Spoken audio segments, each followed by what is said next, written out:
catch me if I fall.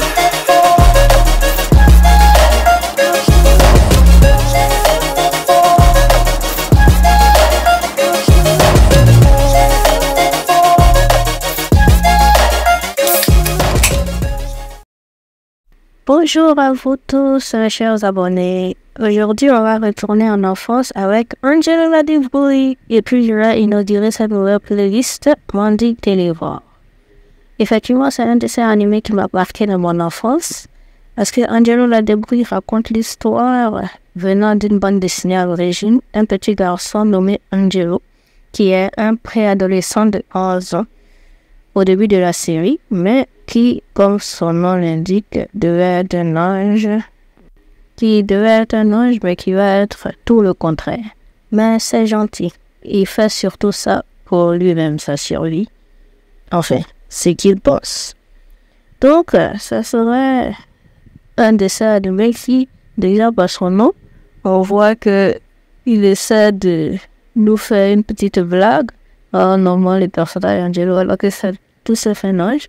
Ça a été créé en 2010 et elle a 5 saisons de disponibles. Je n'ai même pas encore regardé la saison 5 au moment où j'ai tourné cette vidéo. Mais j'ai regardé beaucoup d'épisodes de la première saison jusqu'à la 4e. Alors, est-ce que vous avez remarqué les sujets d'actualité qui se sont coulés dans Angela Ladebrouille? C'est de ça que va parler cette vidéo.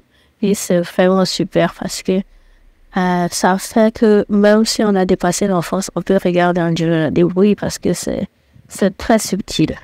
Ou peu même. Bon, vous allez voir. Donc, on va commencer par le premier épisode dont je vais vous parler en profondeur. Alors, on commence par le premier épisode que j'ai remarqué qui est Pas lu, pas pris. C'est un épisode de la saison 2, épisode 31. Voilà, donc c'est dans l'ordre dans lequel ça se passe. Dans cet épisode, Angelo fait tout pour éviter de lire La famille du Nouveau Monde qu'on lui a donné à l'école, qui est un livre de 500 pages. C'est vrai que c'est long. Donc, il va passer par toutes les adaptations possibles. Donc, la question que pose l'épisode, c'est est-ce que l'adaptation est meilleure que l'original? Sinon, si l'adaptation n'est pas meilleure que l'original, finalement, est-ce que l'adaptation est utile? Donc, il va passer par le livre audio, le film, les marionnettes sur Internet, des résumés, des comédies musicales, des produits dérivés, des séries télévisées. Et finalement, Angelo se rend compte en faisant l'exposé qu'il va faire de manière pas du tout volontaire sous la coupole de M. Leroux, son professeur. Il va montrer qu'une adaptation apporte beaucoup de nouveautés à une œuvre, que même si elle ne suit pas totalement l'ordre dans lequel l'histoire se passe, elle est quand même importante pour donner un avis nouveau et un œil frais sur une œuvre originale. Est-ce que c'est un sujet d'actualité? Oui, si vous suivez beaucoup la pop culture, vous pouvez voir qu'à tout moment, il y a des adaptations de partout, de livres, de romans qui se transforment en films, en produits dérivés, et tout ce dont on a parlé même dans l'épisode. C'est un sujet d'actualité puisque à chaque fois qu'une œuvre adaptée à la télévision, par exemple, le plus souvent, ça devient une série, comme One Piece qui a été adapté en série Netflix. On voit qu'il y a des puristes qui disent non, ce n'est pas l'œuvre originale. Est-ce que l'œuvre originale sera la meilleure? C'est toujours une question que tout le monde se pose, et surtout les puristes. Donc, c'était une question qui sera toujours d'actualité, même si ça reste dans le domaine de la pop culture, dont Angela Ladebrouille fait partie. Donc, c'est pour ça que j'ai pensé à cet épisode. Donc, on va au deuxième. Le deuxième épisode dont je voudrais vous parler, c'est l'épisode 1 de la saison 4 qui s'intitule Stupide téléphone. C'est Angelo qui veut un téléphone intelligent, un smartphone comme tous les gamins de son âge. Oui, bon, on ne dit jamais son âge même de toute façon. Il a commencé à 11 ans dans la série. En saison 4. Normalement, il devrait avoir quoi, vers 15 ans comme ça? Ça dépend de quand il est né. Mais dans tous les cas, c'est un adolescent maintenant. Il fait un smartphone. Et il va toujours créer une situation pour que ses parents le lui achètent. Mais ses parents ne veulent pas lui acheter, surtout après avoir vu qu'Angina, sa grande sœur, plus âgée, est accro, vraiment carrément accro au téléphone. Bon, c'est un peu exagéré pour montrer bien le propos, mais on parle de l'addiction aux écrans ici. Donc, c'est quelque chose où vous allez taper addiction aux écrans. De nombreux documentaires ont été faits en français, en anglais, dans toutes les langues dessus, tellement c'est un problème. Des pays même veulent interdire le téléphone à partir d'un certain âge. C'est vraiment un problème de l'addiction. Parce qu'il y a des bébés qui sont déjà accros aux écrans. Les écrans, ça empêche de dormir, ça empêche de créer des choses. D'ailleurs, il y a une vidéo sur l'intelligence artificielle aussi qui a sorti. Oups, c'est un spoiler. Le prochain épisode, on va vous parler, mais ça rentre dans la même veine de l'addiction aux écrans. Ce qui fait que non seulement ce sujet-là rentre dans la préoccupation des adolescents qui regardent la série, mais ça rentre aussi dans la préoccupation des parents. Et ça rentre même au-delà. Donc, ça augmente même la portée de l'épisode. Je trouve ça génial. Donc, on continue avec le troisième exemple. Alors, je commençais à parler de l'intelligence artificielle. Oui, on va parler de l'épisode 35 de la saison 4 qui s'appelle Electra. Donc, c'est une critique de l'intelligence artificielle parce que Electra, c'est un robot intelligent qui est comme le service où déposer qu'on dépose dans le salon et qui répond à toutes vos questions avec un code. Donc, je ne veux pas déclencher vos services que vous avez à la maison, mais on l'appelle Electra et puis elle répond à votre question.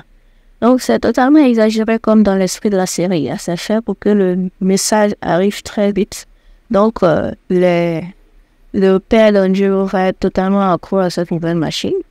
Et finalement, c'est plutôt les enfants qui vont essayer de l'en dissuader en prenant la voie d'Electra. Donc, comme dans de nouvelles technologies ont vraiment bouleversé nos vies, comme dans l'épisode dont je ne vais pas parler en détail ici, mais qui est l'épisode 34, Allo Angelo, avec les nouveaux types de services à domicile où on appelle et la personne vient chez nous pour faire quelque chose.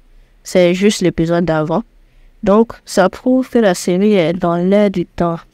Donc, cet Electra-là, c'est réaliste et c'est surréaliste parce que on voit toutes les peurs qui sont liées à l'intelligence artificielle. Qu'elle même prenne le pouvoir, qu'elle commande des choses, qu'elle vous vole vos données personnelles.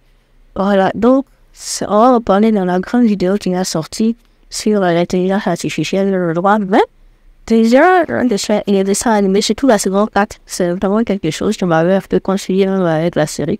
C'était pas seulement quelque chose de puéril, c'était vraiment parler de tous les sujets d'actualité. De l'intelligence artificielle, des nouvelles applications de services à domicile. C'était vraiment magnifique. Et il y a quelque chose d'autre aussi qui est dans l'actualité, dans notre quatrième exemple, et on va voir tout ça tout de suite. Dit aux infos est toujours vrai. Ouais, mais là, c'était, disons, une fausse info. Une fausse info. Ça n'existe pas, petit. Comment une info peut-elle être fausse? Bah justement, celle-là, c'est une fausse info. Une info ne peut pas être fausse, ou ce n'est pas une info. Tu ne sais pas de quoi tu parles. Fausse info.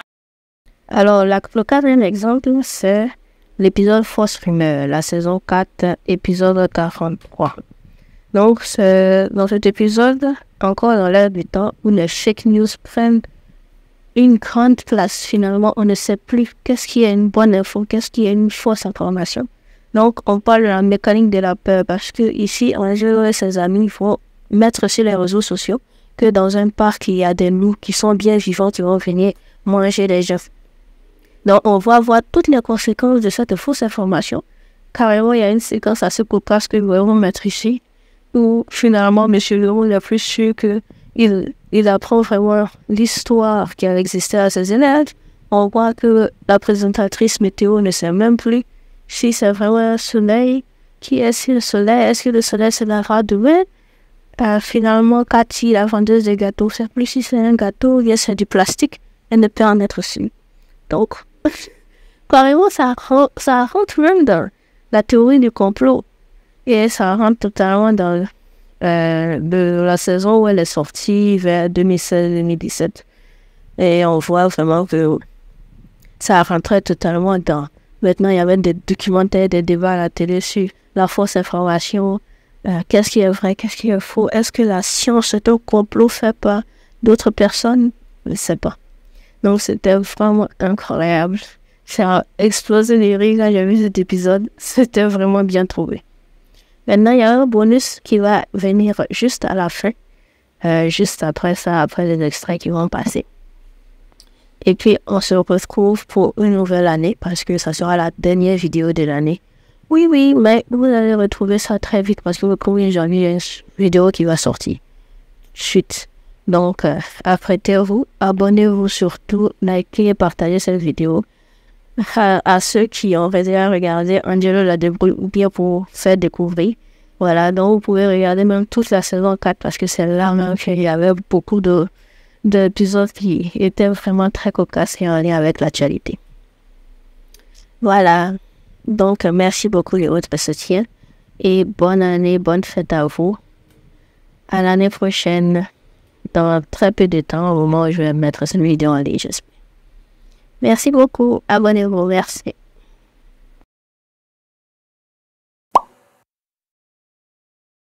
Un phénomène de pop culture avec une BD. Pourquoi pas? Racine carrée de 4/5, les chances que ça se produise sont proches du zéro absolu. Oui, mais regarde les tonnes de trucs débiles que les gens adorent. Ouais, comme président super méchant. Président super méchant. Président super méchant. Président super méchant.